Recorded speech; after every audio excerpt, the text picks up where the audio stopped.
Ok, esperar a que terminen de entrar los demás para poder ver el material.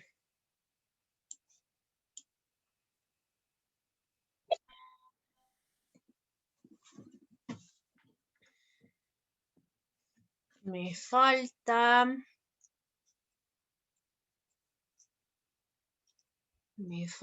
Miguel. Me falta Adriana. Bueno, Miguel ya está entrando. Me falta Adriana. Oiga, chef, ¿Qué pasó? ¿Qué? ¿Qué pasó? tengo otra duda existencial. Dime. ¿El arroz que se usa para los sushis, para los makis, es el Ajá. mismo que se usa para el yakimeshi? No. Sí es diferente, ¿verdad? Fíjate que, híjole, es que te contesto desde lo que hacemos aquí en México o de lo que hacen allá. Mira, generalmente el arroz que se utiliza en Asia, y hablando, por ejemplo, de la comida japonesa, es un arroz glutinoso. Ese arroz glutinoso tiene una alta cantidad de almidón. Ajá. Entonces, es dependiendo del tipo de arroz. Nosotros podemos hacer aquí con el arroz que nosotros tenemos, que además es bastante bueno el arroz que manejamos, para hacer cualquiera de las dos preparaciones. Ajá.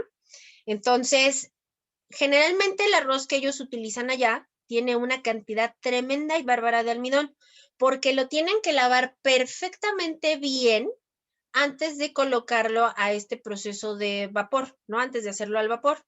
Aquí nosotros en México, dependiendo la marca, el tipo de arroz, yo a veces les digo, ok, sí a este no lo vas a lavar, ya completamente ponlo para cocción al vapor. Y otros que les digo, sí, este hay que lavarlo un poco más porque si le dejamos todo el almidón, nos va a quedar una masa, ¿no? Completamente. Entonces, ¿qué va a suceder entre el arroz del sushi y el arroz del yakimeshi?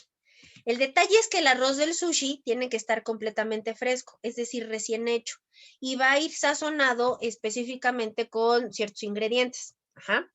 Entonces, en el caso del yakimeshi, no es necesario un arroz fresco. Puede ser el arroz de ayer o de antier. Ajá. Entonces, ahí va a estar un poco la diferencia. Entonces, no es lo mismo que tú trabajes con un arroz recién hecho, que además pues está completamente en su punto, a que utilices el de ayer o el de antier, que ya se oreó, por decirlo de alguna forma, para poder preparar ese otro tipo de arroz. Entonces, Eso de que esté cambia. fresco, supongo que es para darle la forma, ¿no? Para que no se deshaga. Sí, sí tiene que ver, y de todas maneras, por lo que ya les expliqué, que ahorita estamos hablando de una cocina en donde se utilizan productos frescos. Sí, Y sí, en el sí. caso del yakimeshi, es que, bueno, me voy a adelantar. En el caso del yakimeshi estamos hablando, la mayoría de las personas, por ejemplo, ay, el yakimeshi. Y aquí el yakimeshi en México sí es un producto que tú encuentras en un restaurante. Allá no, no es un plato de restaurante, es un Ah, plato de ¿no? casa, ¿no? Para nada. O sea, es como el arroz con pollo aquí en México. Pues no, no tanto eso. A lo que voy con esta parte es que no es el plato que te encuentres en un restaurante, que venga en la Porque carta, es muy común. es muy común y es algo que se hace en casa. Entonces, al hacerse en casa, pues, pone Carlos aquí, es como el cereal con leche aquí, pues, Sí, sí, ya vi. podría decirse, no, y ni tanto. A lo que voy es que para ellos no desperdiciar el arroz que se hace para la comida, o sea, es como, por ejemplo, las tortillas que las recién compras, entonces, pues lo que nosotros hacemos es guardarlas en el refri y seguirlas utilizando el resto de la semana hasta que se te acaben. Entonces, allá lo que se hace es de, ok, el arroz de ayer de la cena, por ejemplo, el arroz hervido chin, pues sobró, voy a guardar ese arroz, pero ese arroz ya no está fresco para una siguiente comida, pero sí lo puedo utilizar para entonces preparar el yakimeshi y servir. Entonces, podría decirse que el yakimeshi está hecho de sobras, pero nosotros, aquí occidentales, el yakimeshi, ¿no? Ya es plato de restaurante, pero en realidad es un plato de casa, es un plato de casa. tal cual. Ah, ok, chef. Así es. Entonces, por eso Gracias. te digo que aunque sea, a lo mejor puede ser el mismo tipo de arroz, pero aquí lo que va a marcar la diferencia va a ser la cocción y el tiempo. O sea, lo ideal para un yakimeshi es sea tu arroz de ayer o de antier. Y culturalmente el yakimeshi es arroz con un guisado, bueno, con una proteína o es solo arroz con verduras. Puede ser arroz con verduras y una de las cosas fáciles de incluir, por ejemplo, en el yakimeshi es el huevo. Entonces, el tema, sí, el huevo que de alguna forma va a ayudar un poco como a amalgamar la mezcla del yakimeshi. O simplemente puede llevar verduras, o por eso es que te digo, es que la variante de si puede llevar un poco de carne o puede llevar huevo, tiene mucho que ver con el concepto original del yakimeshi, que es como Y de, el teppanyaki, bueno, ya mejor, con lo mejor que me luego. quedó, así como que con lo que me quedó voy a hacer el yakimeshi. Pero les digo, Sí, sí, nosotros en la actualidad, el yakimeshi, pues sí lo metemos en plato de restaurante y nos gusta. sí. Sí, sí, es muy popular, de hecho. Sí, así es. Pero no, no es allá, no, la verdad es que yo, estando en Japón, en ninguna ocasión, en ninguna carta de todos los restaurantes a los que fui, venía incluido el yakimeshi. Y la verdad es que, pues tontamente no pregunté allá, más bien eso lo vine a comprender aquí, ya estudiando un poquito más, de la cultura, o sea, ya entendiendo un poco mejor muchas cosas que dije, ay, pues con razón. Entonces, pues no, o sea, el yakimeshi no es precisamente, un plato, así como el sashimi, ¿no? Que les acabo de enseñar, que pues, para ¿Y el enseñar así teppanyaki sí es plato o tampoco? bonito. No, el teppanyaki sí, sí entra, ahí sí, sí Pero entra ese más. puede ser también pasta, ¿no? Este, mm, Fideo. sí, sí, bueno, sí, depende, pero sí, Ok, chup. Muchas gracias. de nada. Bueno, vamos a ver ahora sí que un compilado de datos. Dice aquí Japón en 5 minutos, pero en realidad dura un poquito más. Entonces, son algunos datos, información que nos va a servir para comprender un poquito más de esa cultura. Vamos a ver dos diferentes, porque obviamente, como ya les dije, bueno, pues no terminaría yo en lo absoluto, y obviamente, pues después de Japón tenemos también que ver China, y entonces, y así sucesivamente, entonces, pues bueno, ¿no? Traté de encontrar así material en donde vinieran datos, varios datos sintetizados, pero que nos aporte, ¿no? Que nos diga mucho y nos empape un poco más de toda esa cultura, ¿no? Entonces, porfis, no sean malos, micros, apagados para que no se nos vicie el sonido. Y, y bueno, ya saben, si se atraviesa algún comercial, denme chance para darle skip y que brinque, ¿no? Japón es la viva imagen de disciplina y perseverancia, un país que a través de los años siempre ha demostrado querer crecer y mejorar en todos los aspectos, y esto es algo que se ha visto casi a lo largo de toda su historia. Desde sus primeros habitantes que entraron caminando a la isla, así es, caminando, pasando por la Segunda Guerra Mundial hasta llegar a la actualidad, el modelo japonés siempre ha sido que sin importar el golpe, siempre tienes que levantarte. Así que sin más que agregar, yo soy Rafael Peraza y esto es Japón en 5 minutos. La idea de este video vino de Ben Firefly. Un saludo, mi pana. Hace aproximadamente unos 40.000 años, así como en América, los primeros pobladores del Japón llegaron caminando cuando el estrecho entre esta isla y la península coreana se encontraban conectados por el hielo y pequeñas islas. Desde entonces, Denme un momento, no sé si es anuncio o parte del mismo.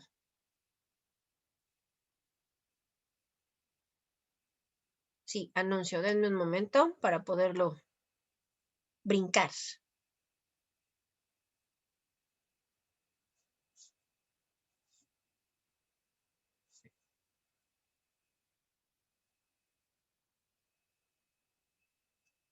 Ok.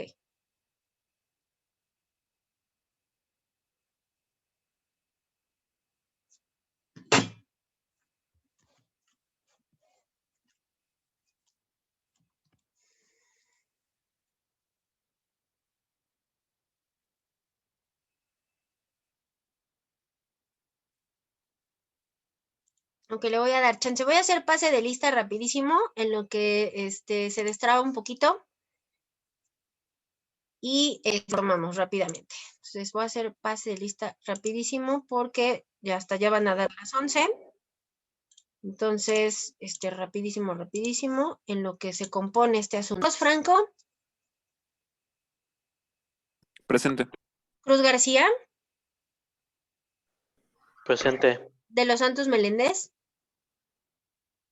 Presente. Flores Lozano. Presente. Peña Ruiz. Presente. Regalado Meraz. Presente. Y Ñañez Rodas. Presente. Ok. Bien. Voy a salir de aquí, voy a ver si ya quieren. Que hasta se trabara así como chistosón. Ay, no me digas que no me vas a dejar.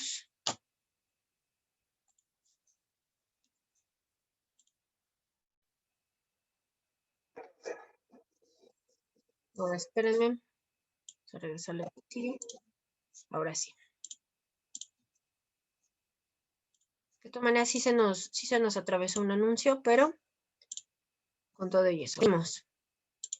Por el hielo y pequeñas islas. Desde entonces, muchos clanes se han formado, pueblos se han fundado y pues otros también llegaron en balsas a la isla. Comenzaron a cultivar arroz a lo largo de todo el territorio y aquellos que lo hacían y alimentaban a la gente se volvían sus líderes. Así que el concepto de sociedad fue como comenzó en esta isla. Años y años más tarde ya habían ciertas provincias destacadas, pero no fue sino hasta la fundación de la ciudad de Yamato que el concepto de emperador se introdujo a la isla, algo que les duraría mucho tiempo. China siempre fue un gran influenciador en los inicios de la isla. Los emperadores japoneses adaptaban el chino antiguo como su lengua y se lo enseñaban a la gente. Se basaron en una arquitectura muy parecida a la de estos e incluso la mejoraron. Tomaron el budismo como religión, copiaron su sistema de gobierno y una vez con todo esto decidieron comenzar a enfocarse en la cultura y el arte. Pero había un problema. Esto hizo que mucha gente cuestionara al gobierno japonés debido a que era muy influenciable y pues dejaban de preocuparse de lo que hacía su gente y de cómo estaban su gente para pues estar pendientes de lo que podían copiarse o de lo que podían agarrar de los chinos. Así que con un gobierno insuficiente, que no castigaba a los ladrones, que no ponía las leyes y que no se preocupaba de las regiones sino solamente de su capital, pues los japoneses agricultores adinerados de las zonas rurales formaron su propia milicia y estas milicias eran llamadas samuráis. Estos ejércitos personales se comenzaron a ser muy populares entre las grandes familias japonesas. El problema es que solo trabajaban en favor de los adinerados y de sus líderes. Los pobres y trabajadores podían ser saqueados, robados, asesinados en cualquier momento y nada pasaría diferente. Los samuráis eran personas de honor, pero ese honor solo se reflejaba hacia sus líderes. Muy pocos tenían el mismo respeto y trato hacia los pobres como hacia los ricos. La influencia samurái fue tan grande que un nuevo gobierno de estos mismos guerreros, controlado por un nuevo líder denominado como Shogun, se formó en el este de la isla, pero pues la figura del emperador seguía existiendo todavía. Los samuráis eran la élite del Japón, hombres entrenados todo el día, todos los días, tanto física como mentalmente. Cargaban armaduras gigantes que protegían cada parte de su cuerpo, cosa que los hacía más lentos, pero con la ventaja de ser prácticamente un tanque humano. Y si andaban a caballo, compadre, pues tu destino estaba prácticamente sellado. Eran grandes arqueros también, cargaban 2 espadas y todo tipo de armas para lanzar. Su espada principal era la katana, una hoja larga de doble filo que era considerada como una extensión tanto del alma como de la lengua del guerrero. Los samuráis mantuvieron el orden en la isla desde el siglo X hasta que a mediados del siglo XVI un nuevo factor de cambio fue añadido a la isla, pero ya hablaremos de eso. Japón siempre ha sido una nación guerrera y esta reputación comenzó prácticamente con los samuráis, que fueron capaces de hacerle frente a la invasión mongola que ya habían tomado toda China. Cuando el país se fragmentó y dividió en muchas regiones, fueron los mismos samuráis los que formaron gobiernos regionales y mantenían el orden. pero por muy entrenado que fuera uno de estos guerreros, nunca serían rivales contra la llegada europea y la introducción de las armas de fuego al país.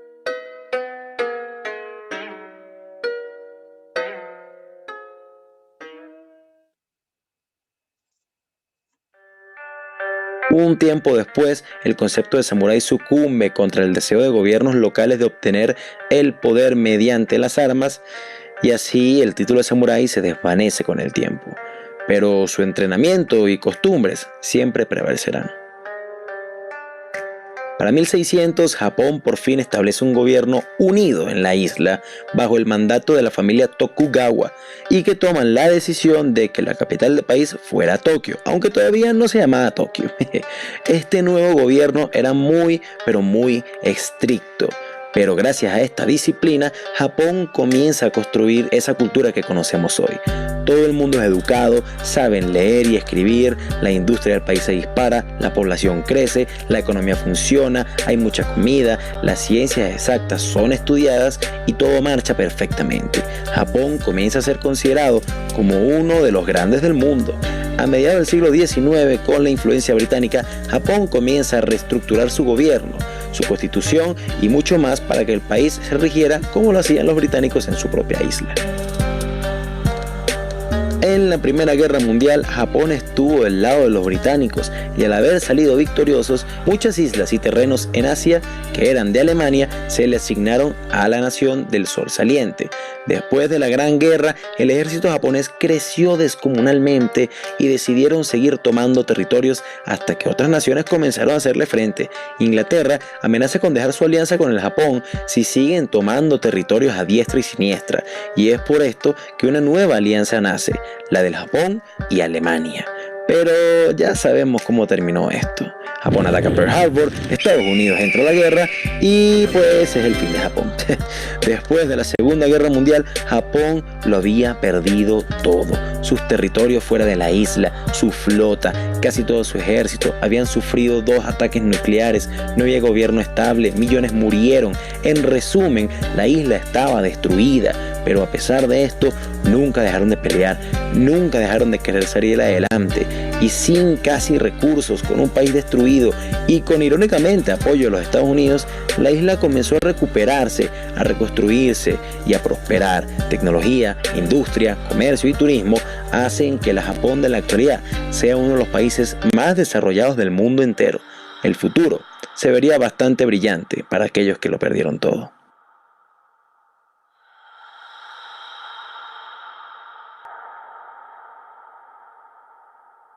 Y así termina nuestro video sobre la historia del Japón. Si te gustó, por favor compártelo para que más gente pueda verlo. Si quisieras que hablara de algún otro país o de cualquier otro tema, pues coméntalo en la parte de abajo. Suscríbete si aún no lo has hecho. Te lo agradecería muchísimo. Yo soy Rafael Peraza para el Baúl de los Conocimientos Inútiles. Que tengan muy buen día. Ok.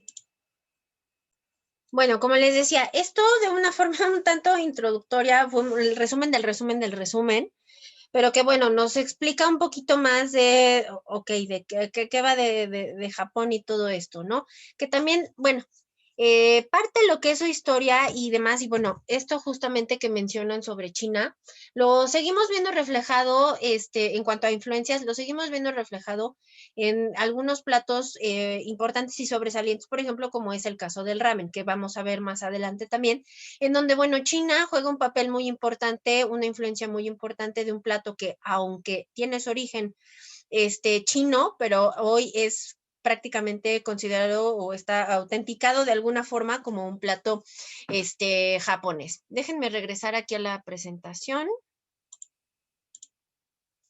Espérenme que algo ya hice aquí. En un momento.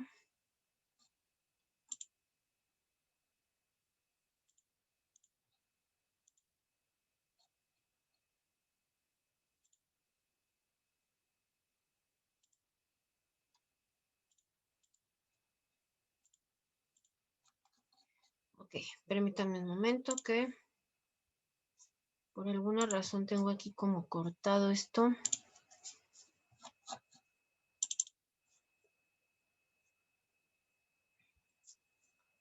Voy a tener que recurrir a otro material.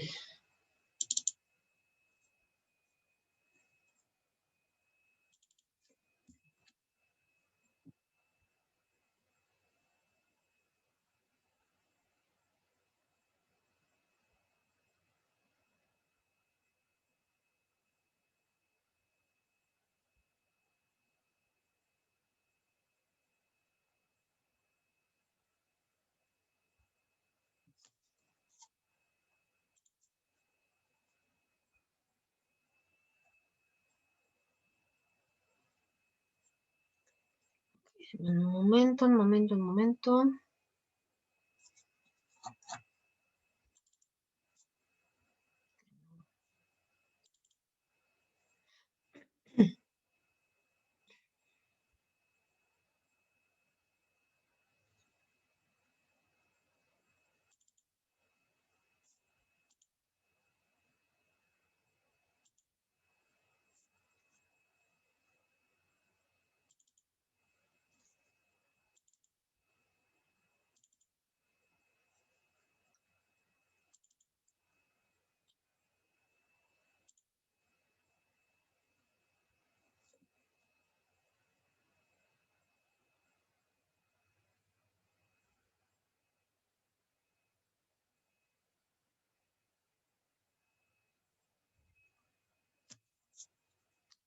Un momento para ver si lo tengo aquí.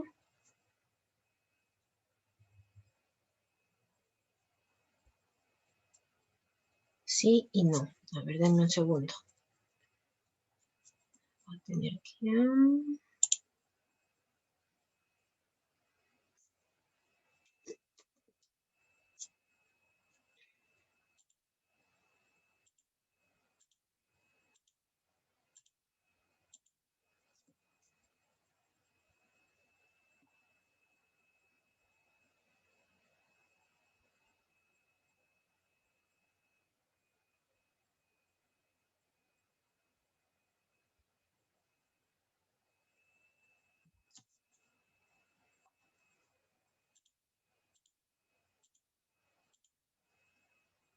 Ok, sí, perfecto. Ya lo encontré.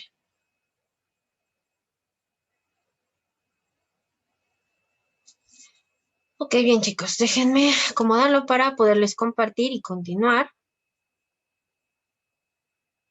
Antes de ver también nuestro siguiente material.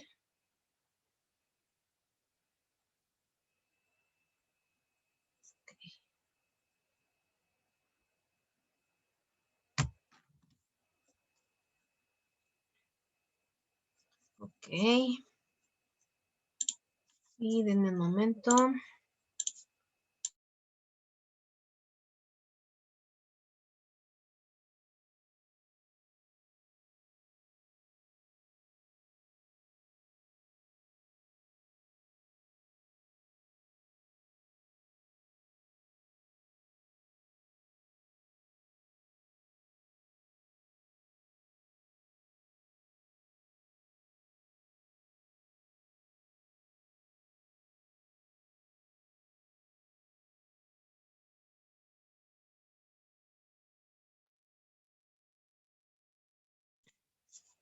Ok.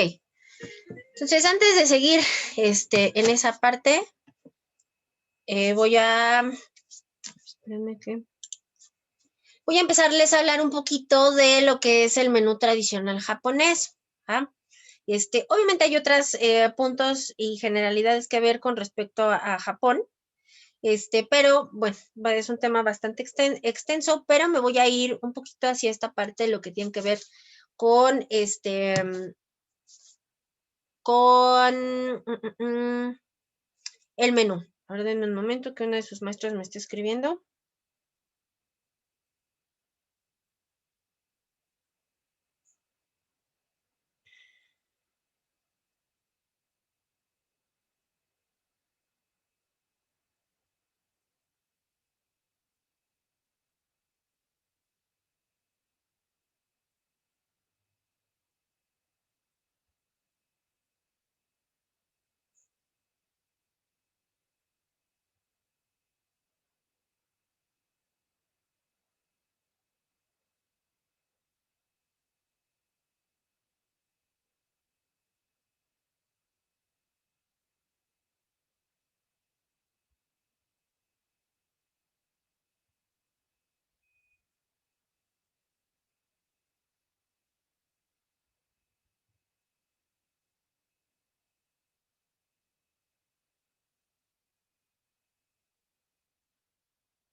Ok, perdón.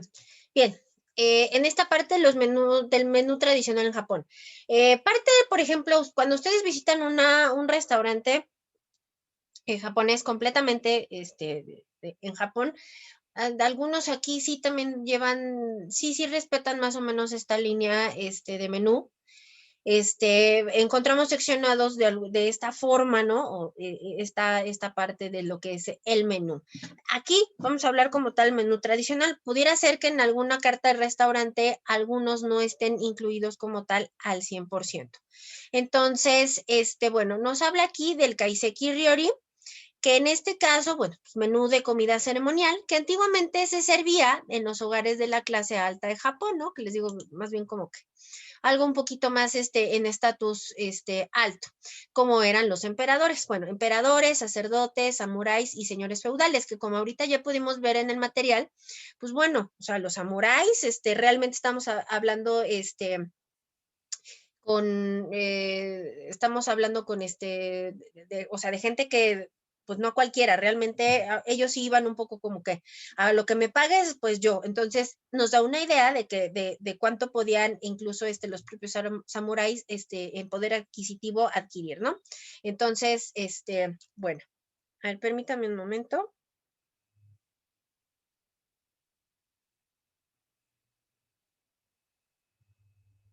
Porque están las interrupciones a la orden del día, perdón.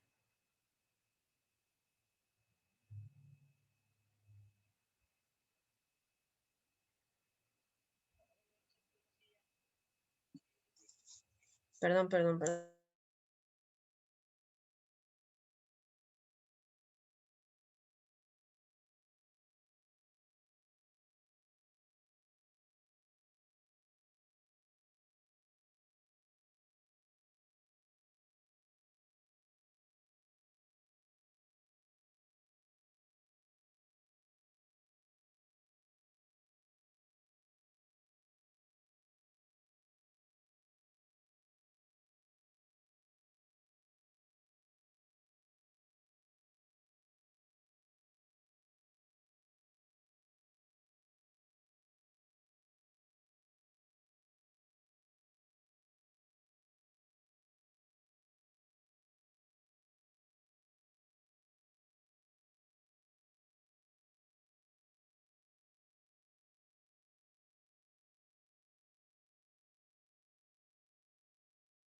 Ok, perdón chicos, es que empiezan a surgir algunas dudas, para ahorita ya nuestra siguiente, ponencia, entonces, bueno, detallitos que me toca, resolver, ¿no? Entonces,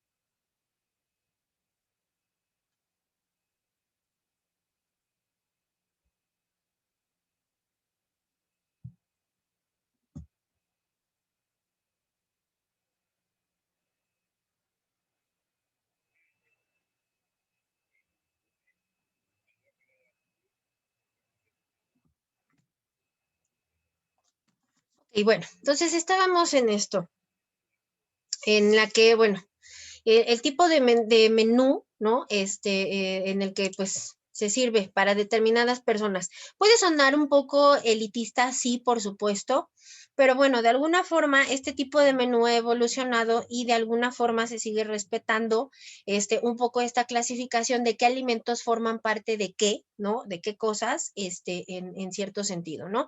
Entonces, ¿qué caracteriza un poco este tipo de menús? Bueno, Por lo menos estamos hablando de la inclusión de 5 y hasta 21 platos, ¿no? En el menú.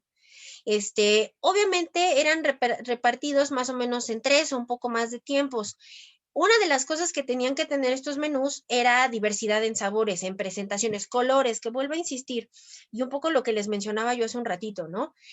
A lo mejor si yo me pongo a hacer un comparativo en el tipo de menú de alimentos que podíamos servir a nuestro emperador aquí en la época prehispánica, sí es diferente de lo que encontramos para esto de los emperadores, sacerdotes y demás.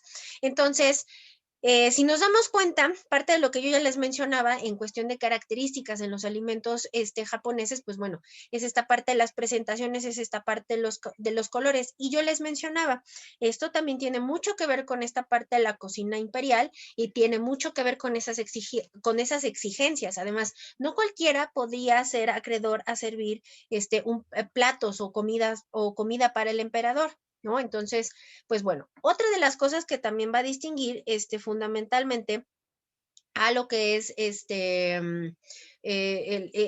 tipo de menú son las formas de cocción o la clasificación en cómo podía estar. Entonces tenemos el shujin ryori, que es un menú de comida vegetariana que los monjes preparaban y servían y consumían en su dieta.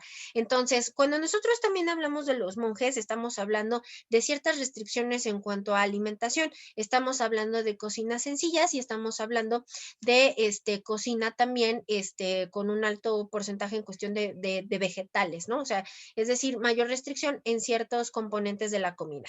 Después tenemos el Honsen Ryori, que es la comida o el menú que comía el pueblo, ¿no? Que ya era como algo un poquito más coloquial, un poquito más de la gente y demás.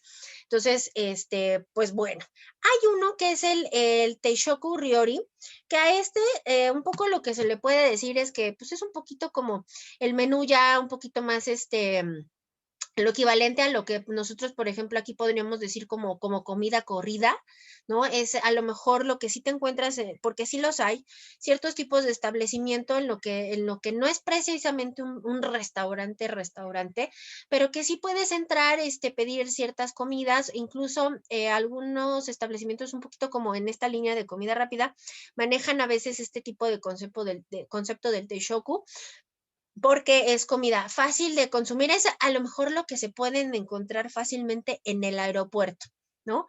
Que es algo que, pues sí, ok, comida, todo perfecto, pero no es precisamente como la cocina de casa, pero tampoco es la cocina del restaurante.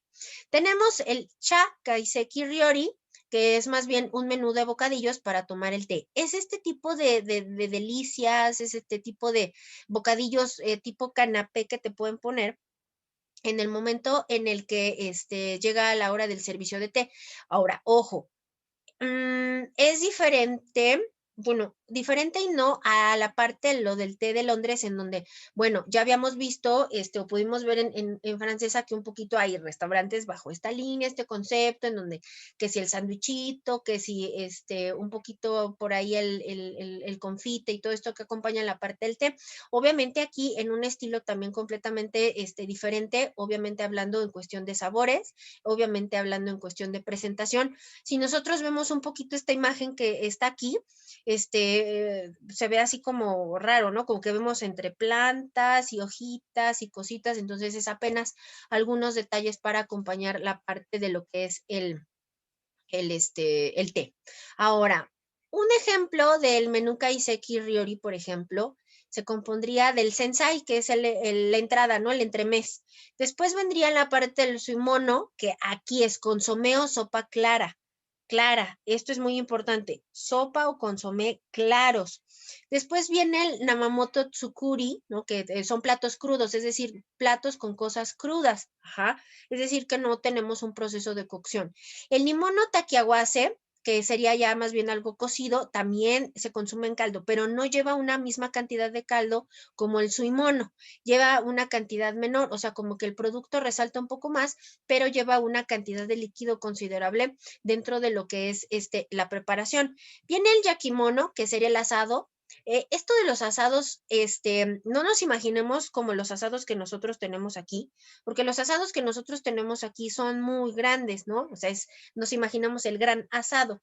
Un asado, por ejemplo, bueno, aquí el yakimono enlazados chiquillos, son unas brochetillas muy pequeñas, o sea, no, yo creo no rebasan ni los 10 centímetros y te sirven apenas como 3 porciones. O sea, alguno de ustedes que sea de buen comer no le va a alcanzar, ¿no? Entonces, para que se den una idea de que es sencillo, es pequeño, es chiquillo. Después viene el ajemono, que es esta parte de las cosas fritas que sí vamos a hacer, por ejemplo, el tempura, o los kushiages, ¿no? Que también entran en esta parte. Después viene el mushimono, que casi siempre son estos productos que son pasados al vapor o al horno. Y obviamente, pues bueno, va a haber variedad en cuanto a las preparaciones, pero los dos principales métodos de cocción, horno o vapor para esta parte. Y después viene el shirumono, que aquí es sopa obscura. Me voy a regresar a la imagen anterior. Aquí en el suimono dije específicamente consomé o sopa clara. Entonces, el shirumono, sopa oscura, es el que vendría después del mushimono, ¿no? Estamos obviamente menos familiarizados con este tipo de sopa, casi siempre un poco entre lo popular está el tipo de sopas claras, pero bueno, la sopa oscura viene para después. Ahorita no estoy segura si vamos a hacer precisamente algún tipo de sopa oscura, me parece que no. Y bueno, después viene la parte del tomeguan, que vendría siendo el arroz al vapor, que como ya dije, es parte de los acompañantes, casi siempre forma parte de los últimos componentes del menú. Y un poco también ya les explicaba que si bien sirve para acompañar, pero que también en mi recomendación está a lo mejor sí dejarlo para el final o irlo comiendo entre comidas, precisamente porque la porción que muchas veces se pone es bastante grande y llena bastante. Después viene el konomono, que casi siempre esto son verduras encurtidas o en salmuera. Esto del konomono también es fácil de encontrar, por ejemplo, en la parte de lo que son los desayunos, el arroz y algunos otros elementos, pero la parte de lo que es el konomono sí es muy frecuente en varias comidas. Incluso si me regreso a los tipos de menú, en que yo les explicaba del Teishoku Ryori, incluso en también llega a incluir, aunque es algo un poquito más, más común, un poquito más como el equivalente a la comida corrida, sí es fácil que en algún momento nos pongan un poquito de konomono, ¿no? Estas verduritas encurtidas. Y al final viene lo del kunamono mitsugashi, que es el postre. Y si nosotros ponemos atención en esta parte, lo que vemos es el postre. Entonces nosotros nos comemos parte de lo que es la fruta, más bien como la parte entrante, sobre todo para lo que es el desayuno. O definitivamente también lo dejamos como para el postre, pero casi siempre ya con algún otro tipo de acompañante. Aquí vemos fruta completamente al natural y entonces es considerado como postre. Esto es algo que vamos a volver a ver también dentro de lo que es la cocina oriental o la gastronomía oriental, que también esta parte, las frutas más bien juegan un papel más hacia la parte de postre, que más como un producto para iniciar nuestras comidas, ¿no? Como nosotros acostumbramos que, bueno, te sirven la fruta y ya luego te sirven un platillo fuerte, ¿no? Y ya tu café, algún producto de bollería y demás, por ejemplo, en el desayuno.